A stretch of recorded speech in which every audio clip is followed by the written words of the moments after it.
God be the glory, and I'm so excited about what I see here today. It has just blown my mind. To be able to see men and women who people have called them felons, and have called them defendants, convicts, inmates, you're no good, never going to be anything. To see them here and come up here with joy and have the passion to know that they've accomplished something is truly remarkable. And I want to tell each and every one of you that spoke today, Kayla, young lady here, Kayla, Mina, that's right, Mina. I wrote that down in my book. And then the young lady over there who can sell anything over there. And then, where's my man that gave me the tour? There he is, Mr. 23. Man, let me tell you something. God has something planned for you. Every now and then, and most people are not going to get this, every now and then God will throw you a curveball that nobody else can hit, and you didn't see it coming, and you wouldn't have accepted any other kind of way. But that curveball was tailored for you, and you're the only person that can hit it. And by way of taking you on a GPS course to prison and giving you an opportunity to see the bad, and then bringing you to a place like this where you can see the good, that means that your latter days are pre-purposed and predestined for you to do something that changed the whole community. Most of you may not know, I'm just a little black boy from North Philadelphia, 10th and Cumberland. A lot of people say, well, I'm from North Philadelphia. I said, where? You know anything about 10th and Cumberland, Diamond Street, Norris Street, Girard Avenue, Allegheny? You know anything about the real hood? You know anything about Zulu Nation? Any OGs in there know anything about Zulu Nation, that gang that ran all of North Philadelphia? Most of them was my family members. My families ran all the drugs and the gangs and craziness in North Philadelphia. My mom threw me out when I was 13. I grew up in a dysfunctional home. But here I am serving two presidents at the same time. That's my curveball. And I remember watching the police bust in my home as a boy and arresting my uncles because of them trafficking drugs. I said to myself right then and there, I have to make a change. While my mother was on drugs, a single parent home, that's all she knew. And so here I am getting an opportunity to run the prison reform for the whole nation. When Governor Bill asked me to take over the prison reform in Georgia, I told him I could only do it part-time. And just like Miss May, I got bit by the bug. My first tour was at Phillips Prison. And Phillips Prison had a hospice inside the prison. And as I walked through and took my tour in the prison, there was all these men making that transition to the next level.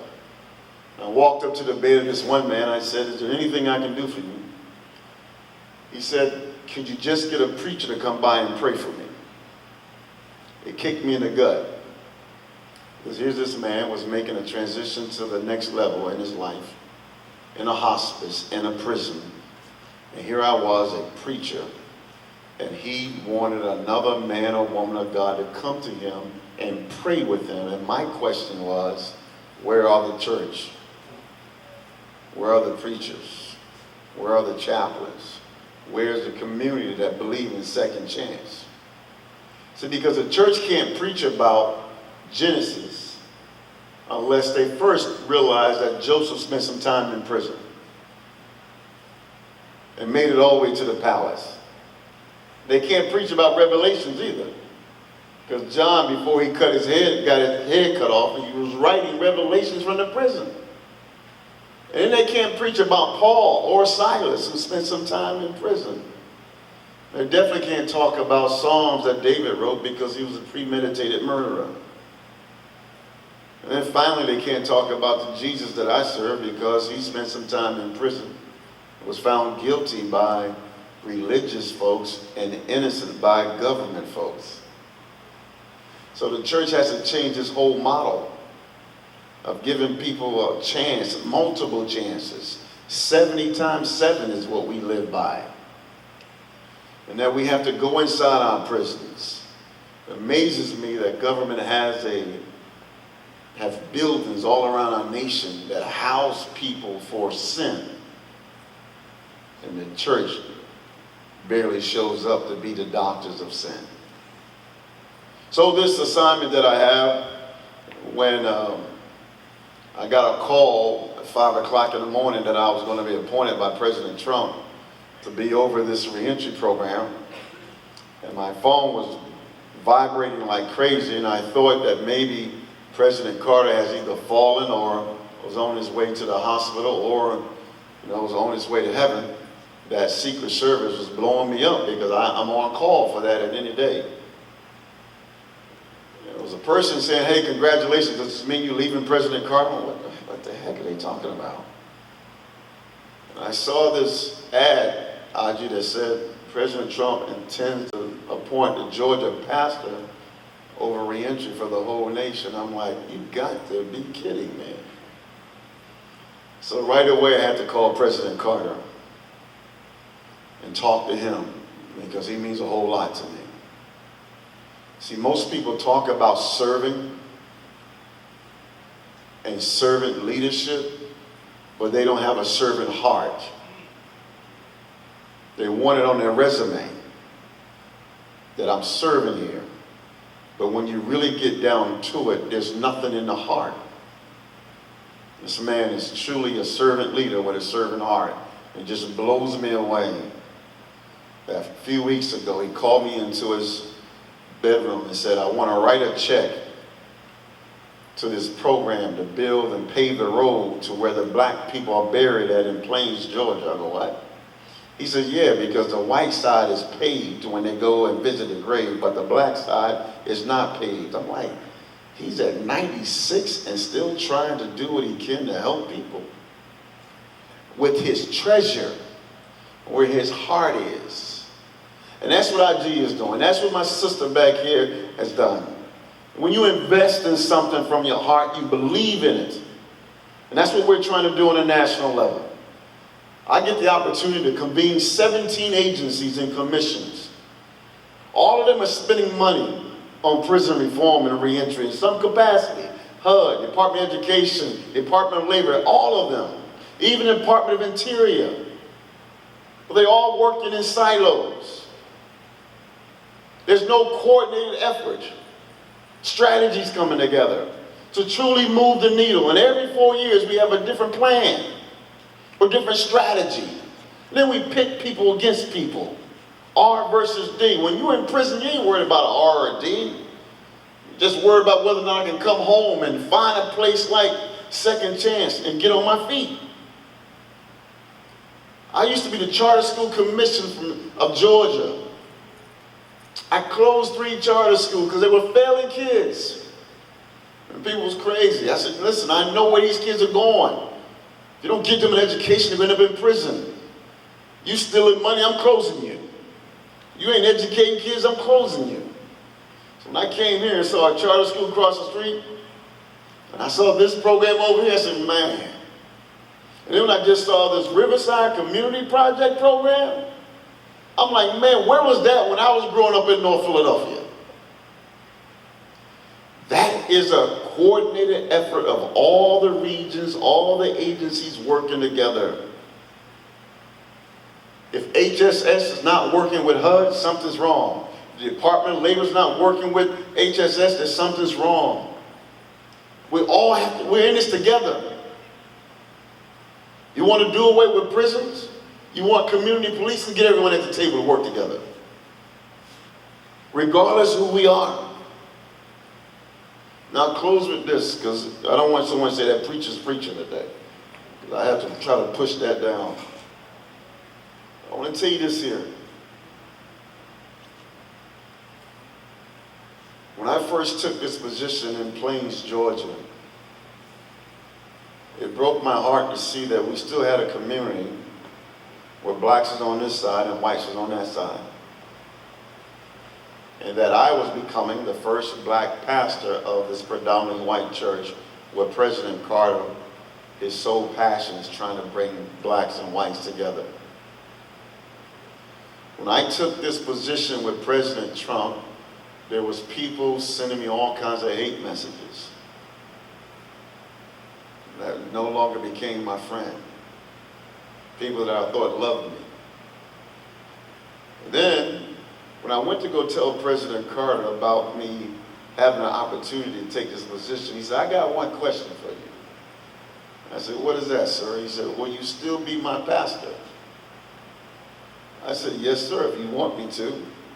He said, then you need to take the position. He said, because we need people who can serve people and serve them well. And I know your heart when it comes to prison reform and reentry. And then his wife, Rosamond, who is 93, came into the room and said, yeah, I was just waiting for what he was going to say, but I want to tell you, you need to take that position. Because we have too many people with mental illness inside our prisons. Too many veterans come home and find themselves in our prisons. Too many people addicted to drugs find themselves in our prisons. And we're not able to lock up the bad guys and have bed spaces for those who we call monsters because we put people in there who shouldn't be inside prisons. And then when they come home, there's no smooth handoff into the community because we have nonprofits not making any profits. And so when you have a pandemic, they're hurting. And all the resources are drying up. So if you really want to have a war, this is when we got to get together and fight a war. All of us. Every one of us. Black, white, and brown, whether you're Republican, Democrat, or liberal, this issue, you heard what the senator said this morning. This is a bipartisan issue. And so when I get back, I wrote notes. I'm going to call this office and also the other senator and say I need to meet with y'all because we're strategizing on those identifications right now. On the 7th of August, all 17 agencies are meeting with me and we're rolling out a strategy for the country on prison reform and reentry. Put charter schools inside the prisons, help men and women get the high school diplomas. Just makes sense when you have 76% of the people inside the prison don't have a high school diploma. It just makes sense. We banned the box on occupational license. It makes sense that if I learn how to cut hair when I come out of the prison, I should be able to get my license so I can feed my children.